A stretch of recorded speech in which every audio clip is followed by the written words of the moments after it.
Welcome to FUEL. FUEL stands for Finance, Unity, Empowerment, Legacy. Join us today as Dr. Jackie, Dennis, and Mac have their first part conversation on the McAfee effect. Enjoy. Fabulous. So, Dennis, you were talking about that good Lord, why can't I get my brain working today? The link you sent me. The one about McAfee? Oh, gosh. McAfee. McAfee. Ooh, that was deep. Yeah. John McAfee. Oh my gosh. Yes. But I think you said that you wanted to center the topic around what he was talking about. Or did I miss that? Yeah, I mean, it's a good place to start. So for you guys that don't know John McAfee, he's the gentleman credited with doing McAfee computer protection systems. Virus protection. And it's really, let me say it a different way. There are a lot of great articles on him for the past 3 years. And one was McAfee from Millionaire to Madman, which I thought was interesting because, the media always crucifies you when you're doing something out of the norm. So to be in the computer virus realm, you got to be thinking on a different level altogether. But specifically, what he was talking about was cryptocurrencies and blockchain. And this was 3 years ago, which makes me feel really bad because I've only been into it for a year. And I'm like thinking that, it just started. But no, we're talking around 2014, probably earlier than that, because nothing just starts. Somebody had to have a seed in their head, and then it grew in 2014, as far as I know. Hopefully that date is close to correct. So, but I do remember buying McAfee virus protection. So he was talking about in this particular article that the banks are scared to death that people are going to start understanding cryptocurrency for one and blockchain for two. So let me start at the beginning of the whole thing. If you have a dollar bill in your hand, you're already dealing in some form of cryptocurrency, cryptography, numbers. So when you go to the bank, you put the dollar bill in, they just turn it into a number and send it anywhere around the world. So it's just a number anyway. So don't be afraid of it. You just have to learn how to control it. So it is called the regulated business and the unregulated business. And this is how I was threatened by a regulated company not to do business with an unregulated company, but it's not true.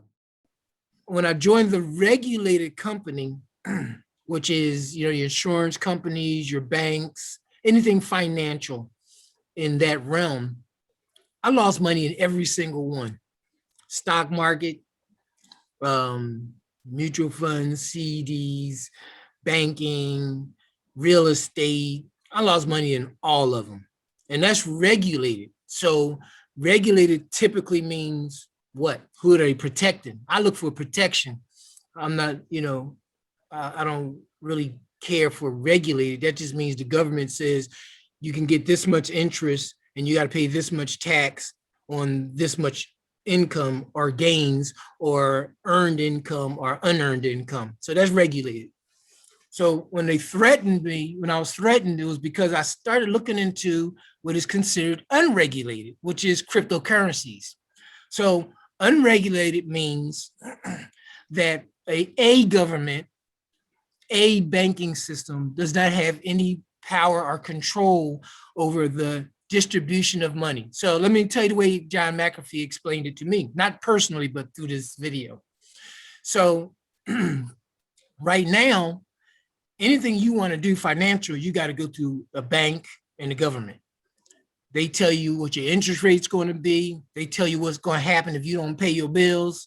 They tell you what happened with that credit card. They tell you everything. They are the gatekeepers. That's what's regulated. It's regulated how you're going to pay.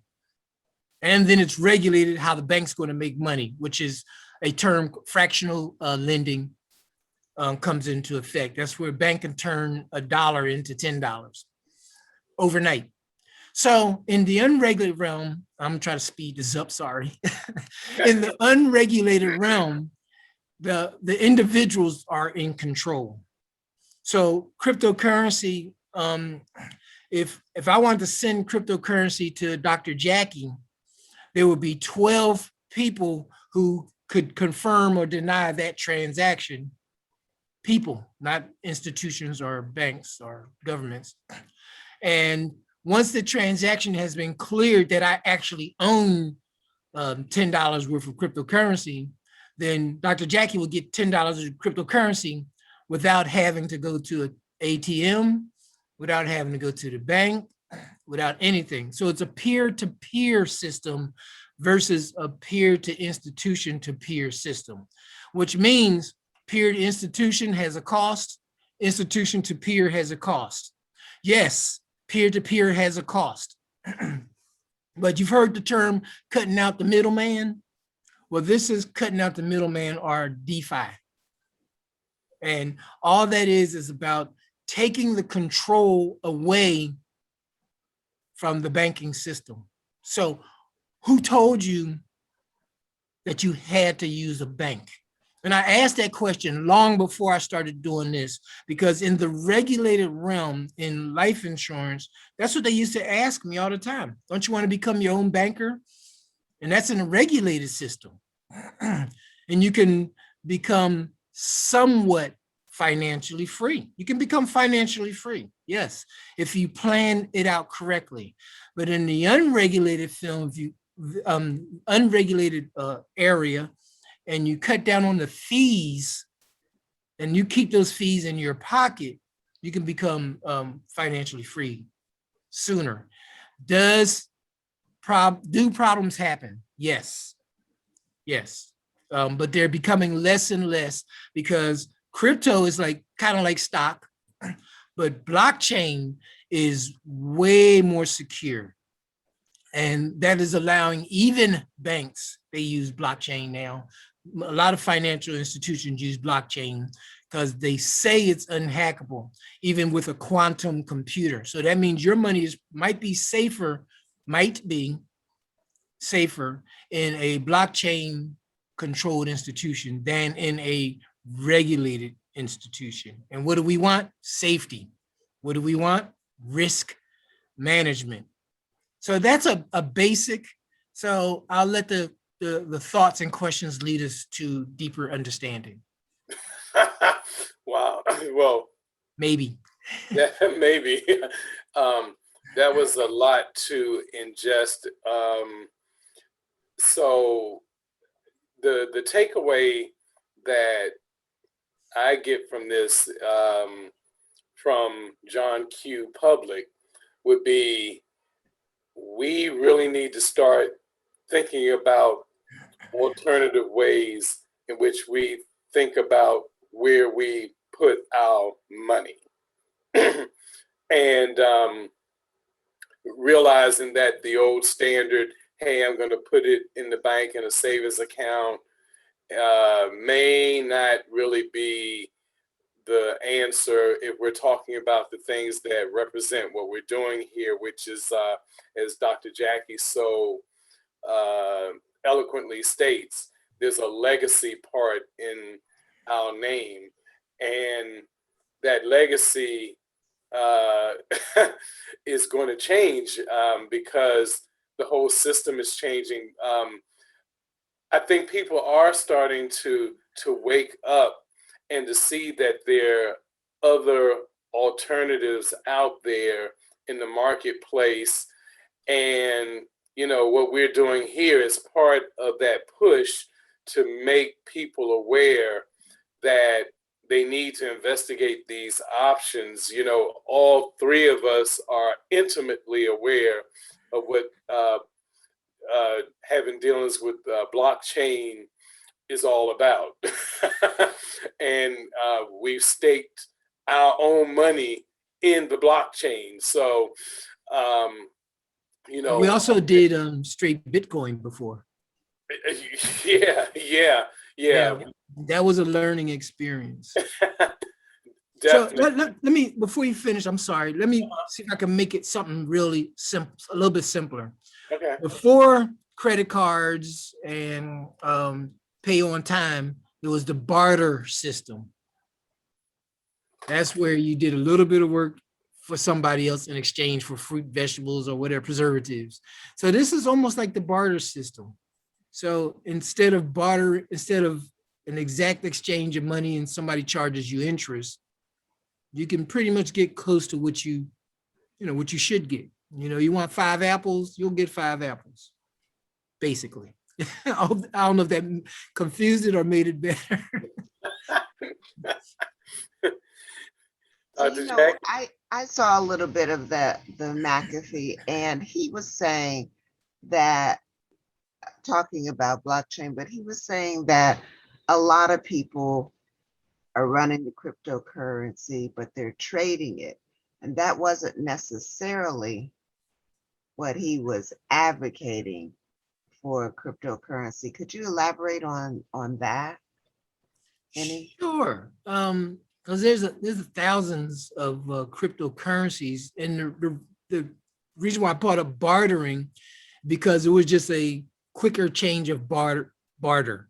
So Mac is a hell of a chef. He cooks very well food, very good. And if he said, well, Dennis, it's $50, I don't carry money in my pocket, I can send him $50 worth of Bitcoin. He could send me the food. And it sounds simple because you say you go to the restaurant, you could do the same thing. Well, it's true. But this is between Mac and I, not between me and what's a restaurant, a restaurant, I don't want to say any names, but it's just, he knows that, he's going to get that instantly. It's just like when you swipe your credit card, except for you have it. So the whole idea of cryptocurrency was just as a placeholder for your value. Okay. His meal had a value, my money had a value, and we exchanged it. Instead of me going to his house and handing him money or whatever, I can just get on my phone, hit a couple of numbers, and he has the cash. So that's the what crypto was supposed to be used for.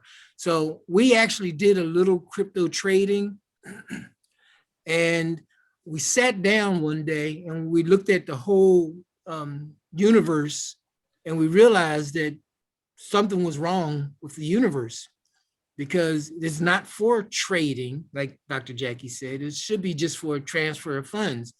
So Bitcoin itself is only 21 million Bitcoin in existence ever. So once 21 million sell out, Bitcoin will no longer be able to be used just to exchange. But that's not true. They can still do fractional Bitcoin. So it still can be used, but it has a high cost to it that, you have to really understand cryptocurrencies. They're generated by electricity, so they do have a cost. It's not a free thing. If you heard of a crypto miner, so that's for the exchange of goods and services. Gotcha. Thank you. Great. So I'll ask my question, Dennis, because it looks like this might be an edition of Ask Dennis. Yeah, that's why I don't get any sleep now. I know, because you know what? Yours truly, me, will call you at any hour if I got a question. But it's good. That's how you build a stronger family. Absolutely. But for the uninitiated people, because there's so much going on right now, and when we're talking about blockchain and cryptocurrencies, while for us, we're so into that, like every day I'm reading stuff that's related to it. How do we get people engaged in actually getting started with this? Wow, that's probably the toughest question ever, because if you go on YouTube, there's so many people selling so many different get rich or get what die young and get rich or get younger or get rich things out there. It's really hard to wade through all that and then get some learning. So you really have to be conscious, and that's why you have to do some studying on your own. Some people say they don't have time to study. They just want to spend. That's why they got Rent-A-Center. And you got to be careful, because whose life are you building? So what happens for me, I'm not a very social person. I'm an introvert, all them other good words that the psychologists give you to make you feel strange. But when I go somewhere, the first thing I ask someone is, can I pay in Bitcoin? And I have no intention of paying in Bitcoin. I just ask them. And most time, 98% of the time, they go, what? What's that?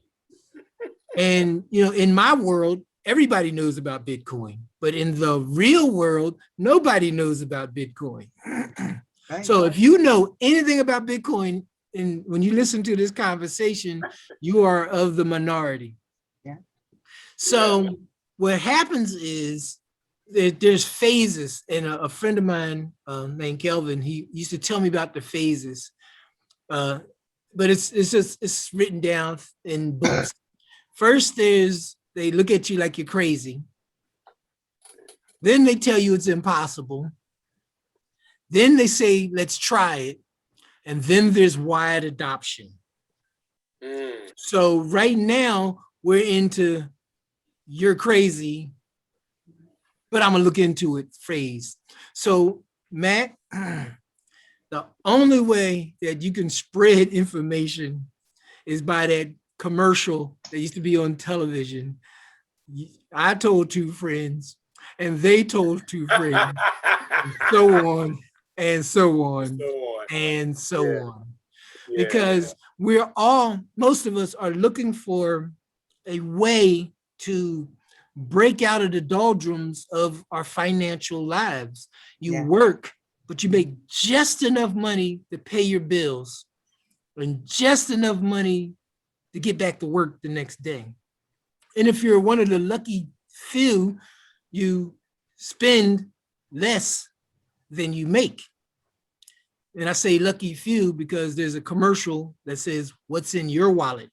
They talk about that credit card. And that allows people to spend more than they make. So the first thing you got to do, and I don't say gotta like you got to do it, but the first thing you got to consider is not using that credit card on a personal level. Now, I don't have credit cards because I got in credit card debt when I had real estate. And I thought it was better to pay with my credit cards because my tenants were always late and I don't like being late. So I pay on the first of the month and with the credit card, and then the tenants would pay me back. Then I'd send the money to the credit card. I'm not suggesting that you do that because then the tenants stopped paying. And now not only did I have huge credit card debt, but I didn't want to spend my personal money to take care of their debt that they can just pack up and move out and walk away from a lot of times. And so it was a learning experience, which all of them are. So it taught me to live well below my means. And increase my means. So while you're working and you're just getting back to work, or you're tied up, got to do this, and you're not making any money because the system, unfortunately, is designed to keep you at work. But I tell my daughter all the time, if you go to a mall on a Tuesday or a Wednesday, you will see a total different kind of person than you will on Friday, Saturday, Sunday. If you go to the beach on a Wednesday, you'll have the beach to yourself. You go there on Thursday, Friday, Saturday, Sunday. Well, not Sunday so much, but Sunday night, Sunday morning. But Sunday night, everybody got to leave. You will see a whole different type of person. So I started studying those people, Matt. And I'm like, okay, what are they doing? They're not going to work. Yeah, because they in the room. Because they're at the mall while everyone else is at work. They're not going to work because they're at the beach. They're at the resort while everyone else is at work. Well, is everyone at work? So I started looking into alternate means, and I don't know how far off the subject I've gotten, but when I started looking at cryptocurrencies, I was scared because I've been beat down about doing things through annuities, through life insurance, through the bank, CDs, and then I was taught the rule of 72. You take the number 72 divided by the interest rate you're getting, and it tells you how long it'll take for your money to double. Well, the average lifespan, I think in the United States for a male, is 68 years old. So if your money is going to take 30 years to double, so let me give you a different example. 0.72 divided by 0.03, which is the interest I was getting on one of my savings accounts, was going to take 2,400 years to double. That lifespan of us is 68 years. Some people live to 90, but the average, okay? So in order to live a life at the beach, I would need my money to double, about every 10 years, because I'm going to spend it too. So it really started bothering me because my annuity made $300 in a year. $300, it was never going to double. Not in my lifetime. Exactly. Considering how much I handed over to that annuity company. And I'm not saying annuities are bad, don't get me wrong. I'm just giving you the facts of interest rates, okay? You can check out your own interest rate. And if you're not making at least 4 to 5% on your money, you're losing. Taxes and inflation is going to kill that. So if you're making 0.03 gain, not only are you losing, but you got the shovel in your hand and you're digging your own financial grave. So what we do, Mac and Dr. Jackie and I know right now it looks like I'm the mouth, but we have conversations off air all the time, and I'm just the only one that remembers everything. So The what mouth. we do is we gotta remember. Hold up, Dr. Jackie. We gotta remember that He's the mouth. The mouth. We got it. So when you look into alternate financial streams, and there's a million of them out there, some of them work, some of them don't. I've been taking financial classes since I was 19, and I was on my own at 19 and a quarter. And, you always have family support, but I took care of myself. I should have done it earlier, but I didn't know I was supposed to. I'm supposed to leave. So then you realize that you can get 10% interest a year on your money. So that means your money's going to double every 7 years. 72 divided by 10 is 7.2 years. Whoa. Hey, that means the money I have, I can actually live off of it. Can't spend it right away. But as I get older, I'm going to have more money than I started out with. And that's at 10%. So what if you took 1% of your money and you invested it in cryptocurrency? And I hate to use the word investing because it's unregulated. and investing is a regulated term, and you're not supposed to mix the two. So it's not investing, it's gambling. I used a harder word, so we don't have any trouble on this call here. So, but it's gambling with a purpose and understanding what the outcome could be. Can you win? Yeah. Stock market, can you win? Yeah. Can you lose? Stock market? Yeah. Cryptocurrency? Yeah. So I don't know what the difference is. I don't know why they trip over there in Washington, D.C. or wherever the IRS people, I don't know why they trip about it, other than they want to keep you poor. So boom, shakalaka. So now you take that 1% and you find a way to get better than 10%. Now you're getting the same amount of money out of your 10% a year, but you're getting it at 1% a month or 1% a week. That's a lot of money. And this is what we research, and this is what we look for. We are not financial advisors. We're just people who are fed up. You know, I made, and I hate telling people this, but I made almost $200,000 a year for 30 years. Well, not the first 10 years, because I was building up, the last 20. And all I have to show for it is a house I still owe money on, and a car, because I gave my daughter my other car. But in the last few years, by understanding blockchain and cryptocurrency, I've been able to get back some of that money that was erased from my financial life. Now, is it $1 million? No, but it's enough where I don't have to eat cat food.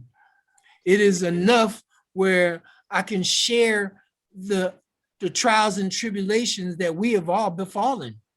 You know, actually, Mac's been my friend for a long time, but it wasn't until he actually trusted me to work with his mother that we started really getting on this pathway to where we are right now.